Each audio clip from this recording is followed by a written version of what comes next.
بسم اللہ الرحمن الرحیم۔ السلام علیکم سامعین، اکثر ہمارے ذہنوں میں خیال آتا ہے کہ اگر خنزیر اتنا ہی پلید اور ناپاک جانور ہے تو پھر اللہ پاک نے اس کو کیوں پیدا کیا؟ کون سی ایسی وجہ ہے کہ خنزیر کو مسلمانوں کے لیے حرام قرار دیا گیا؟ ہم نے اپنے بڑوں سے یہ بھی سن رکھا ہے کہ خنزیر کا نام لینا بھی گناہ ہے اور اس سے مسلمان کی زبان ناپاک ہو جاتی ہے۔ کیا واقعی زبان ناپاک ہو جاتی ہے اور 40 دن کے لیے مسلمان سے ایمان دور چلا جاتا ہے؟ مغربی دنیا میں کیوں اس جانور سے بے پناہ پیار کیا جاتا ہے؟ یورپی یونین سور کے گوشت سے بنی اشیاء کو عام کرنے کے لیے کیوں تمام ممالک سے معاہدے کر رہا ہے؟ معزز سامعین، یہی وہ سوالات ہیں جن کو آج کے دور میں جاننا ایک مسلمان کے لیے نہایت ضروری ہو گیا ہے، اور یہ بھی کہ جب حضرت عیسیٰ علیہ السلام نازل ہوں گے تو وہ سور کو کیوں قتل کریں گے؟ سامعین، خنزیر وہ واحد جانور ہے جس کو کبھی پسینہ نہیں آتا، جس کی وجہ سے اس کے زہریلے مادے خارج نہیں ہو پاتے، اور یہ عمر کے ساتھ ساتھ اس قدر زہریلا ہو جاتا ہے کہ اس پر کوئی زہر جلد اثر نہیں کرتا۔ یہ سبزی اور گوشت خور جانور ہے، لیکن بھوک لگنے پر دوسرے جانوروں کے ساتھ ساتھ اپنا فضلہ بھی کھا جاتا ہے۔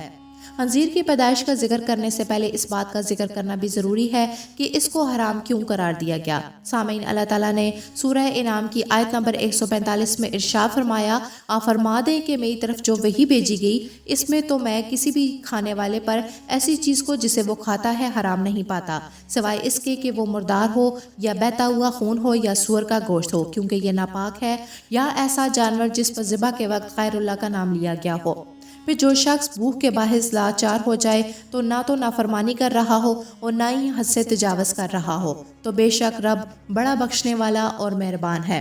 سامعین، اس آیت کے علاوہ سورہ مائدہ کی آیت نمبر 3، سورہ بقرہ کی آیت نمبر 173 اور سورہ نحل کی آیت نمبر 115 میں بھی خنزیر کا گوشت کھانا اللہ تعالیٰ نے سختی سے منع کیا ہے۔ حضرت جابر رحمۃ اللہ علیہ سے ترمذی شریف کی حدیث 1297 میں کچھ اس طرح سے لکھا ہے کہ حضور صلی اللہ علیہ وآلہ وسلم نے ارشاد فرمایا، اللہ تعالیٰ نے شراب، مردار، خنزیر اور بتوں کی پوجا کو حرام قرار دیا اور ان کی خرید و فروخت کو بھی حرام قرار دیا۔ اب اس سوال کے جواب کی طرف چلتے ہیں کہ خنزیر حرام کیوں قرار دیا گیا۔ سامعین، ابھی جو سورہ انعام کی آیت نمبر 145 بیان کی گئی، اس میں اللہ تعالیٰ نے خنزیر کے حرام ہونے کی وجہ اس کی ناپاکی بتائی ہے، یعنی خنزیر اس قدر ناپاک اور غلیظ جانور ہے جسے مسلمانوں پر حرام قرار دیا گیا، اور یہ اس قدر بدبودار جانور ہے کہ مغربی دنیا نے اس کے جسم پر لگانے کے لیے مختلف طرح کے پرفیومز بنا رکھے ہیں جنہیں وہ خنزیر کے جسم پر ملتے ہیں۔ اگر وہ ایسا نہ کریں تو وہ خود بھی اپنے پالتو جانور کے پاس نہیں جا سکتے۔ اگر آپ کو کبھی کسی خنزیر کے پاس جانے کا اتفاق ہو تو ہمیں کمنٹس میں ضرور بتائیے گا کہ اس کے پاس سے کس قسم کی بدبو آتی ہے۔ معزز سامعین، خنزیر نجس ہے۔ حضرت نوح علیہ السلام سے لے کر حضرت محمد صلی اللہ علیہ وآلہ وسلم تک تمام انبیاء خنزیر کو حرام قرار دیتے آئے ہیں، یہاں تک کہ جب حضرت عیسیٰ علیہ السلام نازل ہوں گے تو وہ بھی خنزیر کو قتل کریں گے، جو کہ اس بات کی نشانی ہوگی کہ خنزیر نجس العین ہے اور حرام ہے۔ اسی وجہ سے حضرت عیسیٰ علیہ السلام خنزیر کو قتل کر کے بتائیں گے کہ یہ حرام جانور ہے۔ خنزیر کے اندر عادات ذمیمہ یعنی بری خصلتیں پائی جاتی ہیں، جس کی وجہ سے اس کے کھانے والے میں بھی اس کے اثرات منتقل ہوتے ہیں، اور یہ آپ اچھی طرح ملاحظہ کر سکتے ہیں کہ وہ کیسے بے شرمی کی حد کو چھو رہے ہیں۔ سامعین، خنزیر اپنی مادہ کے لیے خود دوسرے جانور کو پسند کرتا ہے اور ان کو پھر اپنی مادہ کے پاس لاتا ہے، اور خود ہی ان نر اور مادہ دونوں کا ملاپ بھی کرواتا ہے۔ یہ دنیا کا وہ واحد جانور ہے جو ہم جنس پرستی کو بہت پسند کرتا ہے۔ انہی عادات اور خصلتوں کی وجہ سے خنزیر کو قرآن پاک میں ناپاک کہہ کر پکارا گیا، اور یہی وجہ ہے کہ خنزیر کو کھانے والوں میں خنزیر کی یہ سب ناپاک عادتیں عام ہو چکی ہیں۔ اسی لیے قرآن و حدیث میں خنزیر سے کسی بھی قسم کا فائدہ اٹھانے سے منع کیا گیا ہے۔ روایات موجود ہیں کہ یہ کسی بھی نبی کی امت کے لیے حلال نہیں کیا گیا۔ خنزیر کے متعلق مشہور روایت جس کے راوی حضرت ابن عباس ہیں، روایت کچھ اس طرح سے ہے کہ حضرت عیسیٰ علیہ السلام کے حواریوں نے حضرت عیسیٰ علیہ السلام سے درخواست کی کہ آج کوئی مردہ ایسا زندہ کرے جو حضرت نوح علیہ السلام کے زمانے کا ہو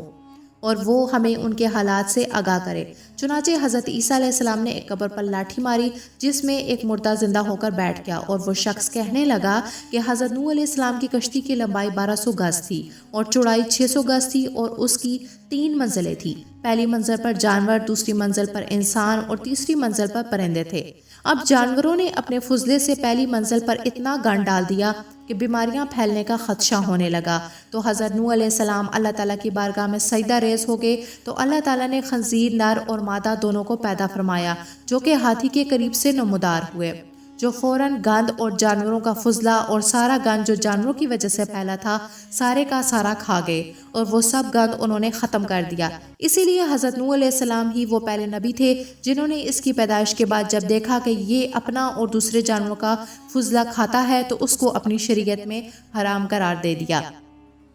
معزز خواتین و حضرات، اکثر ہم اپنے بڑوں سے سنتے ہیں کہ خنزیر یا سور کا نام نہیں لینا چاہیے، اس سے زبان ناپاک ہو جاتی ہے اور 40 دن ایمان دور چلا جاتا ہے۔ یہ سب باتیں غلط اور بالکل من گڑت ہیں، اس بارے میں کوئی حدیث یا روایت نہیں ملتی۔ اس 40 دن ایمان سے دور رہنے والی بات کی کوئی حقیقت نہیں ہے، اور اب تو جدید سائنس نے بھی تحقیق کر کے انسانی جسم کے لیے خنزیر کے گوشت کو مضر قرار دے دیا۔ بے شک اللہ پاک نے خنزیر کو بیماریوں کے لیے حرام قرار دے دیا اور یہی ہمارے لیے حتمی فیصلہ ہونا چاہیے۔ بطور مسلمان ہمیں خنزیر سے نفرت کرنی چاہیے اور اپنے بچوں کو بھی تعلیم دینی چاہیے۔ اس کی شکل میں بعض اقوام کا مسخ ہونا بھی شامل ہے، اور جس جانور کی شکل میں مسخ ہوا ہو وہ خبیث ترین جانور ہوتا ہے۔ سامعین، آپ اس بات پر ضرور غور کریں کہ جب آدم علیہ السلام کو اللہ تعالیٰ نے جنت سے نکالا اور اس کی وجہ یہی تھی کہ انہوں نے شیطان کے بہکاوے میں آ کر اللہ تعالیٰ کی طرف سے روکے گئے پھل کا درخت کھایا تھا۔ درخت کی حرمت کے بارے میں کوئی وجہ معلوم نہیں، آدم علیہ السلام کو اس درخت سے ممانعت کی گئی، وجہ معلوم کرنے کی کوئی ضرورت نہیں تھی، بلکہ اللہ تعالیٰ کا منع کر دینا ہی ان کے لیے کافی تھا۔ بالکل اسی طرح ہمارے لیے اور دیگر تمام مسلمانوں کے لیے اتنا کافی ہے کہ اللہ تعالیٰ نے خنزیر کو حرام قرار دیا ہے۔ قرآن پاک میں اللہ تعالیٰ کا ارشاد ہے، اور نہ کسی مومن مرد کو حق حاصل ہے اور نہ کسی مومن عورت کو کہ جب اللہ تعالیٰ اور اس کا رسول کسی کام کا فیصلہ یا حکم فرما دیں تو پھر ان کے لیے اس کام کے کرنے یا نہ کرنے کا کوئی اختیار ہو، اور جو شخص اللہ اور اس کے رسول کی نافرمانی کرتا ہے تو وہ یقیناً کھلی گمراہی میں بھٹک گیا۔ اللہ تعالیٰ سے دعا ہے کہ اللہ تعالیٰ ہمیں اور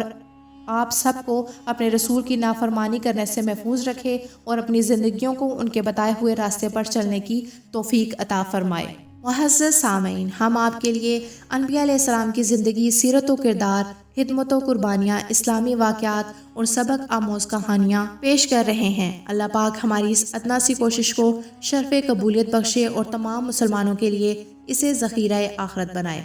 سامعین، امید ہے کہ آپ کو ہماری اسلامک ویڈیوز پسند آ رہی ہوں گی، اور اگر آپ کو ہماری ویڈیوز پسند آ رہی ہیں تو ہماری حوصلہ افزائی کے لیے اپنی رائے کا اظہار کیجیے، اور اگر آپ نے چینل کو سبسکرائب نہیں کیا تو آپ سے گزارش ہے کہ چینل کو سبسکرائب کریں اور بیل آئیکن کو پریس کریں تاکہ آپ کو ہماری آنے والی ویڈیوز کا نوٹیفیکیشن ملتا رہے۔